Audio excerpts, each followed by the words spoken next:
मैं रामेश्वर गौतम फिर से साइंस वर्ल्ड यूट्यूब चैनल में आपके लिए लेके आया हूँ एक और नया वीडियो। लास्ट वीडियो जो आपने देखा था आवर्तबीजी पादपों में जनन, जो पार्ट फर्स्ट था, ये वीडियो रिलेटेड है आवर्तबीजी पादपों में जनन से। इसका ये पार्ट सेकंड है और इस यूट्यूब चैनल में अपन आज आवर्तबीजी पादपों में जनन की उन विधियों का अध्ययन करेंगे जो सामान्यतः आवर्तबीजी पादपों में देखी जा सकती है, पाई जा सकती है। चलिए, सबसे पहले आप मेरे इस साइंस वर्ल्ड यूट्यूब चैनल को सब्सक्राइब कर दीजिए और नीचे जो बेल आइकन दिया गया है उसे आप क्लिक कर दीजिए ताकि मेरे नए जो वीडियोस हैं वो आपको प्राप्त होते रहें, उनकी इन्फॉर्मेशन आपको मिलती रहे। देखिए स्टूडेंट्स, मेरा अधिक से अधिक प्रयास है कि मैं जो भी वीडियो प्रेजेंट कर रहा हूँ, जो भी वीडियो बना रहा हूँ, उसमें जो भी टॉपिक दिए गए हैं वो पूरी तरीके से आप उन्हें समझ सकें। मैं यहाँ पर जो भी वीडियो बना रहा हूँ वो पूरी डिटेल के साथ बना रहा हूँ। एक एक चीज़ यहाँ पर आपको पूरी तरीके से खोल करके बताई जाएगी किसी भी टॉपिक से रिलेटेड। यदि किसी भी स्टूडेंट को फिर भी यदि अगर कोई प्रश्न पूछना होता है तो कमेंट बॉक्स में कमेंट कर सकते हैं, मैं उनको रिप्लाई करूँगा। चलिए अपन शुरू करते हैं आवर्तबीजी पादपों में जनन पार्ट सेकंड। चलिए, अपन ने अब तक आवर्तबीजी पादपों में पीढ़ी एकांतरण के बारे में जान लिया था कि पीढ़ी एकांतरण किसे कहते हैं। पादपों में युग्मकोद्भिद व बीजाणुद्भिद अवस्थाओं के एकांतरण को पीढ़ी एकांतरण, अल्टरनेशन ऑफ जनरेशन कहा जाता है। ठीक है। और आवर्तबीजी पादपों में मुख्य और दीर्घजीवी अवस्था जो है वो कौन सी होती है? बीजाणुद्भिद अवस्था होती है, जो जड़, तना एवं पर्ण द्वारा निरूपित होती है। और द्विगुणित डिप्लॉइड 2n अवस्था यह होती है। चलिए, अब अपन शुरू करते हैं आवर्तबीजी पादपों में जनन की विधियां। तो देखिए स्टूडेंट, आवर्तबीजी पादपों में जनन की दो विधियां पाई जाती है। एक विधि पाई जाती है अलैंगिक जनन, एसेक्सुअल रिप्रोडक्शन, और दूसरी जनन की जो विधि पाई जाती है वो होती है लैंगिक जनन, सेक्सुअल रिप्रोडक्शन। सबसे पहले अपन शुरू कर रहे हैं यहाँ पर लैंगिक जनन, एसेक्सुअल रिप्रोडक्शन। अलैंगिक जनन की वह विधि है जिसमें अर्धसूत्रण एवं युग्मक संलयन की प्रक्रिया नहीं होती है। अर्थात कोशिका विभाजन के दौरान होने वाले जो अर्धसूत्र विभाजन होता है, जिसमें गुणसूत्रों आदि रूप में विभाजित हो जाते हैं, आधे भागों में विभाजित हो जाते हैं, तो इस प्रक्रिया को अर्धसूत्रण कहा जाता है।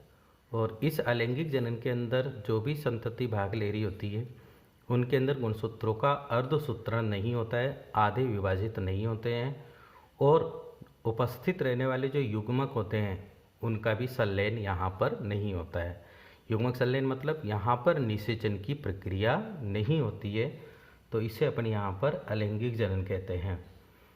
इस अलैंगिक जनन को असंगजनन, एपोमिक्सिस भी कहा जाता है। एपोमिक्सिस मतलब, एपोमिक्सिस ये दो शब्द हैं, एपो प्लस मिक्सिस। एपो मतलब बिना और मिक्सिस मतलब संलयन। अर्थात यहाँ पर बिना संलयन के किसका निर्माण होगा? नए जीव का यहाँ पर निर्माण होगा। इसलिए यह जनन की कौन सी विधि है? अलैंगिक जनन की यह विधि है। अब अलैंगिक जनन को आवर्तबीजी पादपों के अंदर दो भागों के अंदर विभाजित किया जा सकता है। अर्थात आवर्तबीजी पादपों के अंदर अलैंगिक जनन की भी दो विधियां पाई जाती है। एक विधि होती है अनिषेक बीजता, जिसे एगेमोस्पर्मी कहा जाता है, और दूसरी विधि होती है कायिक प्रवर्धन, वेजिटेटिव प्रोपेगेशन। ठीक है। अलैंगिक जनन की दो विधियां पाई जाती है, एक अनिषेक बीजता, एगेमोस्पर्मी, और दूसरी विधि होती है कायिक प्रवर्धन, वेजिटेटिव प्रोपेगेशन। सबसे पहली विधि अपन यहाँ पर देखते हैं अनिषेक बीजता, एगेमोस्पर्मी। देखो, अपन नाम से यहाँ पर देख सकते हैं कि अलैंगिक जनन की अनिषेक बीजता विधि क्या है? एगेमोस्पर्मी। यह तीन शब्द में अपन इसको यहाँ पर तीन भागों में डिवाइड कर सकते हैं एगेमोस्पर्मी को। ए प्लस गेमस प्लस स्पर्म। ए मीन्स बिना, गेमस मतलब निषेचन, स्पर्म मतलब बीज। अर्थात बिना निषेचन के किसके निर्माण की प्रक्रिया? बीज के निर्माण की प्रक्रिया। तो अनिषेक बीजता जो है यहाँ पर बिना निषेचन के किसका निर्माण हो जाएगा, बीज का निर्माण हो जाएगा। यह प्रक्रिया क्या कहलाएगी, अनिषेक बीजता कहलाएगी। अर्थात डेफिनेशन अपन देख लेते हैं कि बिना निषेचन के बीज के निर्माण की प्रक्रिया क्या कहलाती है, अनिषेक बीजता कहलाती है। ठीक है, तो यहाँ पर निषेचन चूंकि अपन ने देख लिया था अलैंगिक जनन के अंदर युग्मक संलयन नहीं पाया जाएगा। युग्मक संलयन मतलब निषेचन, ठीक है ना। तो बिना निषेचन के बीज के निर्माण की प्रक्रिया क्या कहलाएगी, अनिषेक बीजता कहलाती है। इस प्रक्रिया में बीजांड बिना निषेचन के ही किस में परिवर्तित हो जाता है, बीज में परिवर्तित हो जाता है। बीजांड जो है वह पादपों के अंदर पाई जाने वाली संरचना है, मादा जनन भाग, ठीक है ना, उसमें निर्मित होने वाली यह संरचना है और उसके अंदर ही निषेचन की प्रक्रिया संपन्न होती है और इस बीजांड से ही आगे जाकर के किसका निर्माण होता है, बीज का निर्माण होता है। लेकिन इस प्रक्रिया के अंदर बीजांड जो है, ठीक है, वो बिना निषेचन के ही किस में परिवर्तित हो जाएगा, बीज में परिवर्तित हो जाएगा। तो इस प्रक्रिया में बीजांड ओव्यूल जो है वो बिना फर्टिलाइजेशन के सीड में परिवर्तित हो जाएगा, बीज में परिवर्तित हो जाएगा। इसमें युग्मक संलयन नहीं होता है, चूँकि अलैंगिक जनन की विधि है तो अलैंगिक जनन की इस विधि के अंदर युग्मक संलयन भी नहीं पाया जाएगा। इसके अंदर अर्धसूत्र विभाजन भी नहीं होगा। गुणसूत्रों की संख्या द्विगुणित बनी रहती है, क्योंकि पादपों के अंदर आवृतबीजी पादपों के अंदर जनन की इस विधि को अपन पढ़ रहे हैं। आवृतबीजी पादप जो है वो कैसे होंगे, द्विगुणित होंगे, क्योंकि बीजाणुद्विज प्रावस्था है। बीजाणुद्विज प्रावस्था हमेशा कैसी होती है, डिप्लॉइड होती है। तो यहाँ पर उपस्थित रहने वाले पादपों के अंदर गुणसूत्रों की संख्या भी कैसी बनी रहेगी, द्विगुणित बनी रहेगी।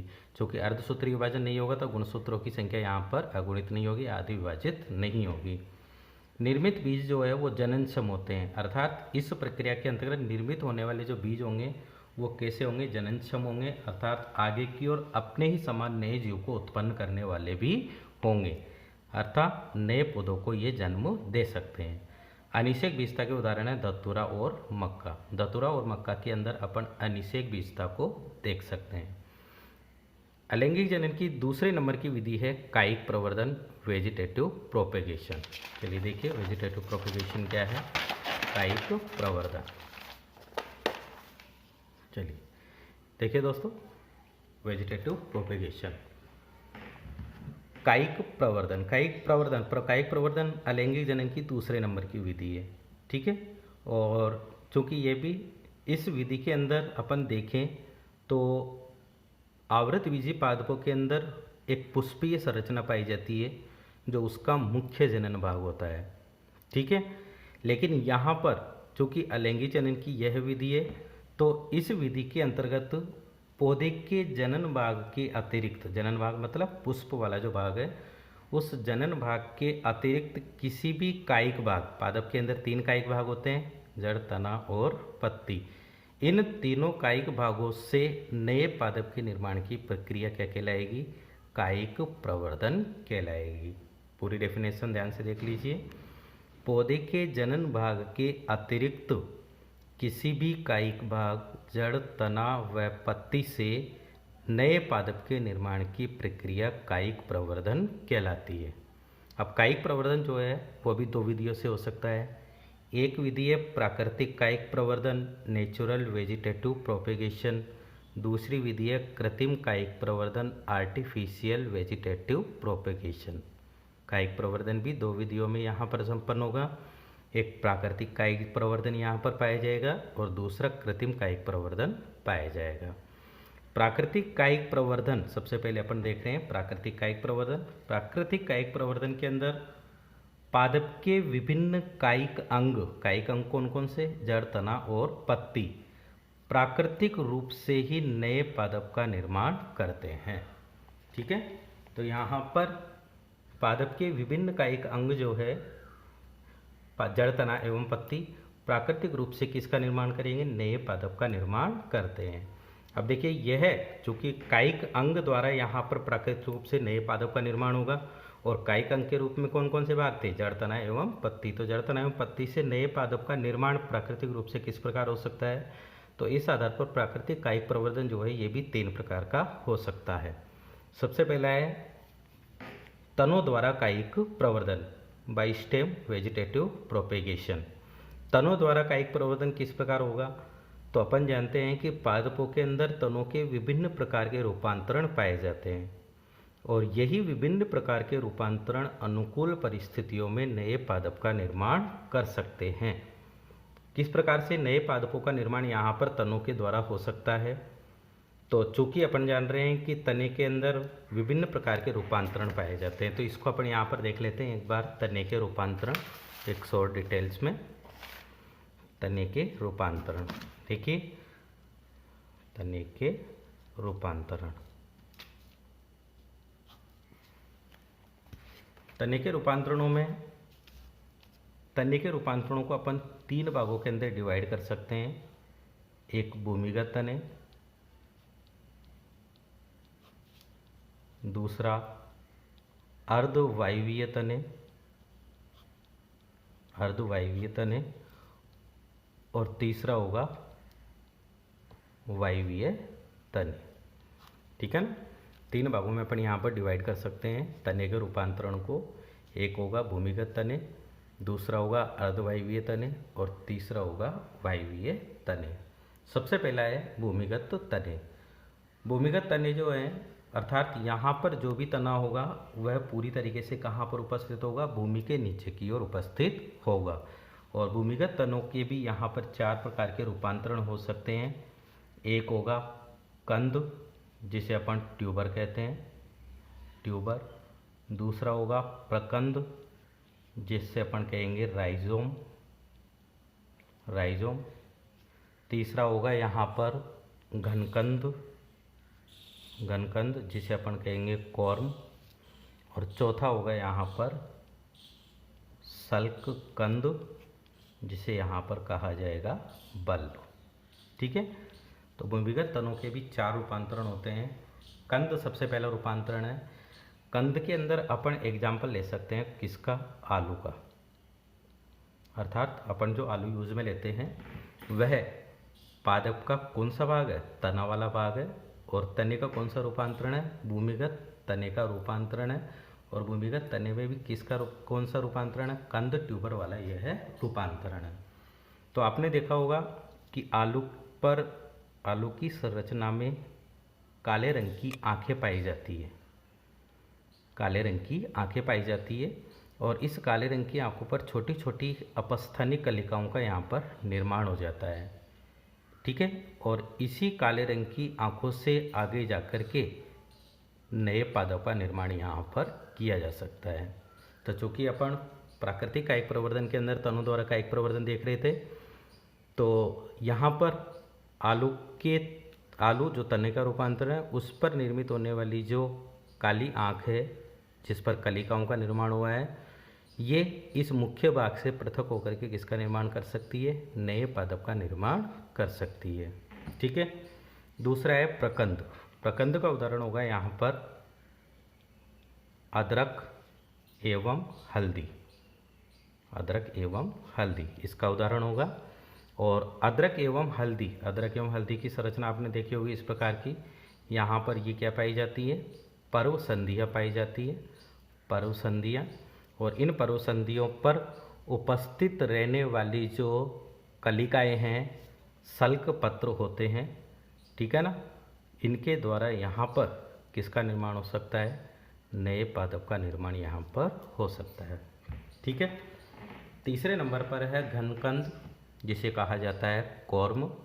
और कॉर्म का उदाहरण है यहाँ पर जिमीकंद, जिमीकंद यहाँ पर इसका उदाहरण है। और इस पर उपस्थित रहने वाली जो पर्व संधियाँ होती है, पर्व संधियाँ, और इन पर्व संधियों पर उपस्थित रहने वाली जो कक्षस्थ कलिकाएँ होती है, कक्षस्थ कलिकाओं से आगे जाकर के किसका निर्माण हो जाता है? नए पादप का यहाँ पर निर्माण हो जाता है। ठीक है? चौथे नंबर का भाग है सल्क कंद, जिसे अपन बल्ब कहते हैं। और इस सल्क कंद का उदाहरण यहाँ पर है प्याज एवं लहसुन, प्याज एवं लहसुन।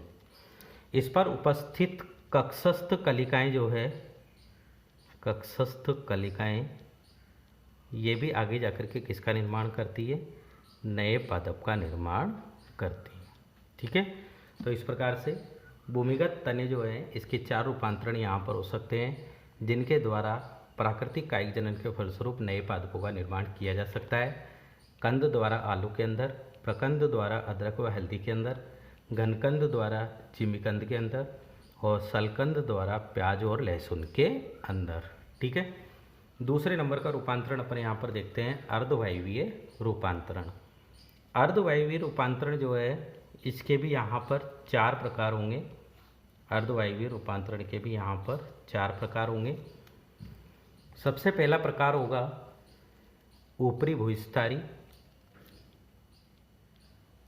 ऊपरी भूस्थारी जिसे रनर कहा जाएगा, RUNNER, रनर, ऊपरी भूस्थारी। और यहाँ पर तने का रूपांतरण देखें तो तने कैसे होंगे, दुर्बल होंगे और भूमि पर रेंगते हुए आगे कर बढ़ते हैं। भूमि पर रेंगते हुए आगे की ओर बढ़ते हैं, आगे की ओर बढ़ते हैं। ठीक है, एग्जाम्पल आपने देख लिया होगा, कौन से हो सकता है, दूब घास। दूब घास होती है, तना दुर्बल होता है और भूमि पर रेंगते हुए आगे की ओर बढ़ता है।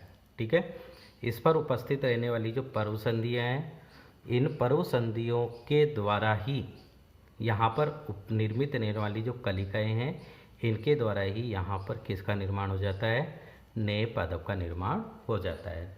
इसीलिए तो दूब घास जो है वो छोटे से एरिया के अंदर लगाई जाती है और धीरे धीरे बढ़ती हुई नए पादपों का निर्माण करती हुई पूरे क्षेत्र के अंदर फैल जाती है।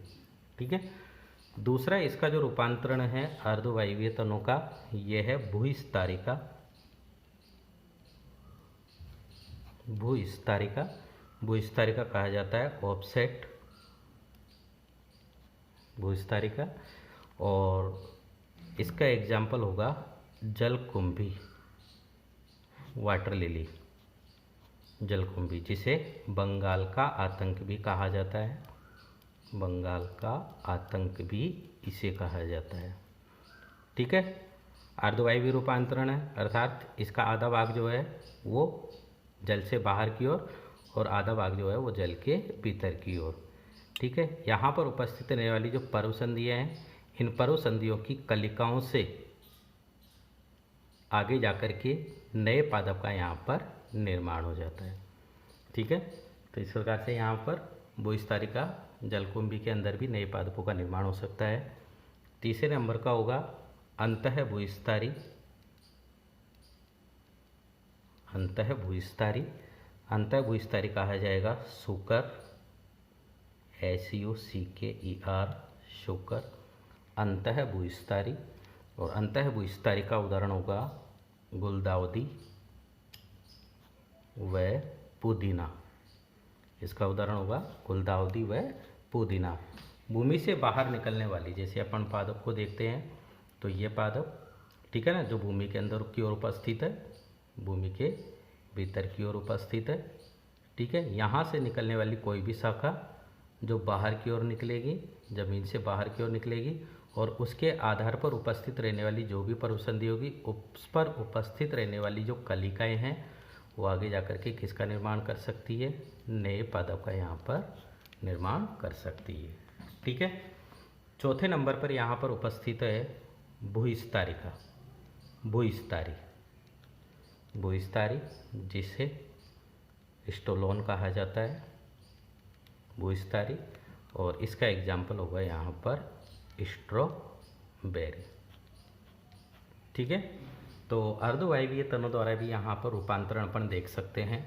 अर्धवायवीय रूपांतरण जो है तने के वो 4 प्रकार के हैं। ऊपरी भूस्थारी जो दूब घास के अंदर देखा जा सकता है, भूस्थारिका जलकुंभी के अंदर देखा जा सकता है, अंतः भूस्थारी जिसका उदाहरण होगा गुलदाउदी व पुदीना, और भूस्थारी जिसका उदाहरण होगा स्ट्रॉबेरी। और इनके द्वारा भी यहाँ पर प्राकृतिक रूप से नए पादपों का निर्माण किया जा सकता है। ठीक है, चलिए तीसरा रूपांतरण और देख लेते हैं अपन तनों का, वायवीय रूपांतरण, वायवीय तने। और वायवीय तनों के भी यहाँ पर जो है एग्जाम्पल मतलब तना जो है वो पूरी तरीके से कहाँ पर उपस्थित, वायु के अंदर उपस्थित। और इसका एग्जाम्पल होगा यहाँ पर अमरबेल व गन्ना। अर्थात अमरबेल व गन्ना में भी उपस्थित रहने वाले तनों द्वारा प्राकृतिक रूप से किसका निर्माण किया जा सकता है, नए पादपों का निर्माण किया जा सकता है। ठीक है, तो यह हुआ है आपके पास में प्राकृतिक कायिक जनन के फलस्वरूप सबसे पहला तनों द्वारा कायिक प्रवर्धन। इसी